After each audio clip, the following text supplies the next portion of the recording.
Olá, resumista! Essa entrevista com o Pegor Papazian, que é da Armênia, foi feita em inglês e para preservar a qualidade do material, eu não consegui encontrar uma forma eficiente de fazer uma dublagem. Eu mantive a entrevista em inglês, mas você pode assistir uma versão legendada tanto no YouTube quanto no Spotify, na versão em vídeo, se quiser acompanhar com as legendas em português. É isso. Espero que você goste do episódio e vamos nessa, resumido.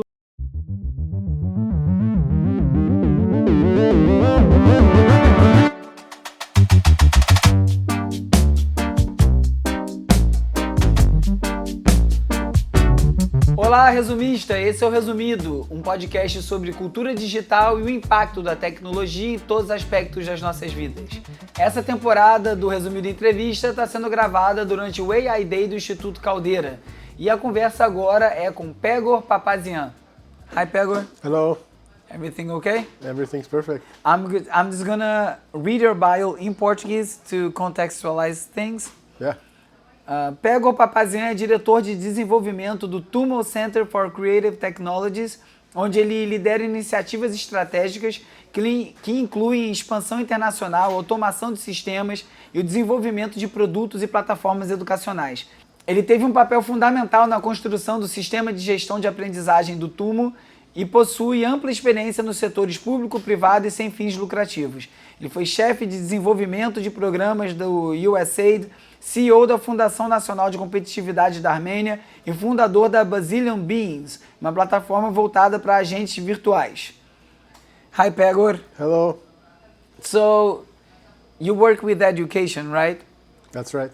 How do you see the automation of the education process being remote in many senses, Yeah. and how does TUMO operate under all this?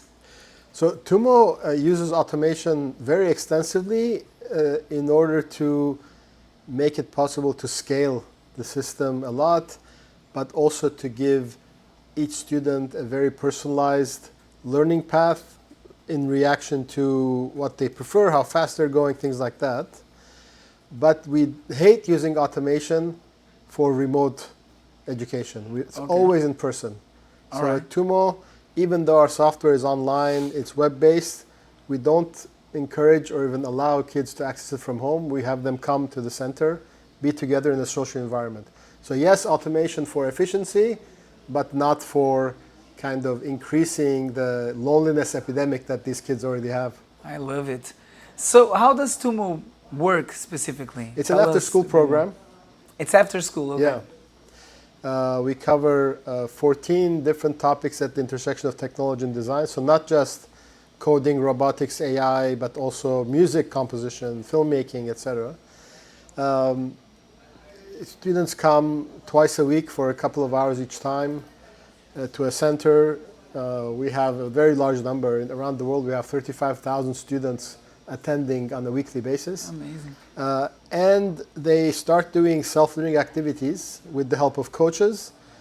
And if they do enough activities, they get the right to go into workshops and work with experts and with teams doing projects for a month. And so they go back and forth between self-learning to get the, let's say, the keys to the workshop and back into a workshop. And that's how they spend their TUMO life for a couple of years. And what aspects of education do you consider non-negotiable in terms of the automation process? You already said it has to be in person. Yeah. It has to give choice. So for us, choice is very important. Education systems typically require a minimum number of standard things you have to learn. In mathematics, I don't know, 2 equations with 2 unknowns, everybody has to learn the same things. At TUMO, you have a menu of options. You could never do all of them, and you choose which ones you want to do. We don't care. We don't mind, as long as you're doing stuff. Yeah. And so for us, that choice is very important. So that when, for example, people say, oh, let's open a mini TUMO center, we say no, because if it's a mini center, then you're going to have only 1 or 2 topics. Kids won't be able to choose. Girls might lose interest. Boys might, not find what they're looking for. And so that's a non-negotiable. And in terms of scalability, what kind of challenges do you face? Again, you already mentioned one, which is having all the options you have on your program. So you don't cut it down in any ways. Yeah. But what else is a challenge in order to have Tumo in more places? Well, Investments, I suppose. money, yes. Yeah, always. We have this crazy thing. We insist that it be free of charge for all students. Okay. And so it takes somebody with a lot of financial commitment to be able to cover the costs of the teachers, workshop leaders, we call them, coaches, computers, etc. Interestingly now with AI, we are increasingly able to reduce that cost significantly. How so? Because before we needed these very highly paid experts, like a professional computer programmer, To graphic develop designer, the softwares and all that. No, to teach. Oh, to to teach run it, workshops. okay. And now what we've been able to do with AI is keep the human factor with our coaches who are young, who are typically our former students. It's not their main job, it's not their career, but they have the skills to do, the people skills to do it. Okay. But the expertise, we use AI to augment the expertise. So we're not anymore dependent as much on expert teachers. We want the human factor with the coach, but we get the expertise from AI. So It's a good basically, combination. you don't want to leave a kid alone on a computer learning on their own. There's got to be a human there. Yeah. Even if he or she is not an expert, they can have AI help them guide those kids. Is that what it In is? a way, their expertise, the coach's expertise, is the human factor. It's the interpersonal, it's the motivation, that's Yeah. their expertise.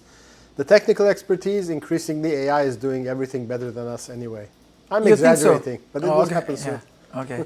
And you have a very broad set of experiences from architecture to politics, Mm-hmm. education, of course. How does all that play into Tumo existence and the way you manage Yeah. it? Well, Tumo itself is very much a comprehensive system of mutually reinforcing components. Like, for example, the physical space of Tumo reflects all the pedagogical values of transparency, flexibility, choice. So the architecture itself actually plays a role in the teaching process. Okay. And so the fact that I personally have a background, and some of my colleagues too, in both design and architecture, but also tech and also education, that really makes things easier and makes the program very holistic. And how many countries is Tumo present in? We're in 15 countries now. Okay. Some countries have multiple Tumo centers. Like, for example, in Portugal there are 3, in Germany there are 6, etc. Not in Brazil yet? In Brazil, no. How But come? hopefully, I don't know. I was wondering the same thing. Did you ask these guys here? They say they want to open one in Porto Alegre. Let's see. That's good to hear. Yeah. And being so many countries, how do you guarantee or enforce? I don't think that's the right word, but the inclusivity of the process. I mean, of course, it's a program all about being inclusive Yep. and helping out kids, but different countries have different issues and problems Yes. and ways Yes. to measure things. How do you play that without losing your system as a whole? Right. Like the way you play it. Now, one thing is that we have found that we don't need to adapt the program from one country to another, except for the language. And it's not because we are against adapting or etc. It turns out that teenagers have more in common just by being teenagers than a difference in nationality or culture, right? It's Yeah. like they have their own country that's across the globe. Which is teenage land. Teenage land. And so that has helped a lot. We always find partners who are very, give a lot of importance to social mobility. And so the partners guide us. So, for example, we're in Amsterdam, right? It's not like the third world or developing country. Yeah. But no, we're in a neighborhood in Amsterdam that's the immigrant neighborhood of, Which is like a third world country. which is, well, it has the same needs, the same issues, the same kind of accessibility that we try to solve with them. But they do have more resources though, right? Yeah. It's a bit easier than doing on a developing country. Yes, but we I have this suppose. very nice system. So when a partner opens a Tumo, they cover all the costs, but they also pay an annual license fee into a common pool, and we use that money to subsidize locations that can't afford it. Oh, okay. So Amsterdam pays a lot of money annually into this pool. Yeah.